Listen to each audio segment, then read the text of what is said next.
কবরস্থানে যান তো, একটু যাবেন, একটু গেলে আখিরাতের কথাটা স্মরণ হবে।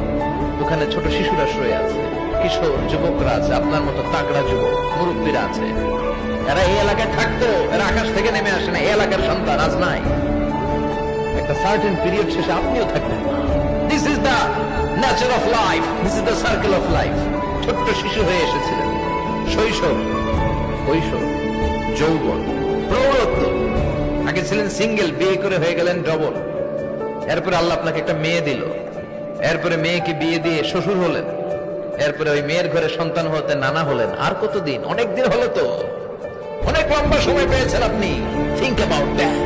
এবার যাওয়ার কথা ভাবেন, আখিরাতের সামানের কথা ভাবেন, ফিরে যেতে হবে। কি শক্তিশালী যুবক, বার্ধক্য চলে আসলে লাঠি ছাড়া চলতে পারে না। কুচকুচে কালো দাড়ি সাদা হয়ে যায়, দাড়ির শুভ্রতা, বয়সের ভার, রং ধরা যৌবন জং ধরে শেষ। ঠিক কিনা?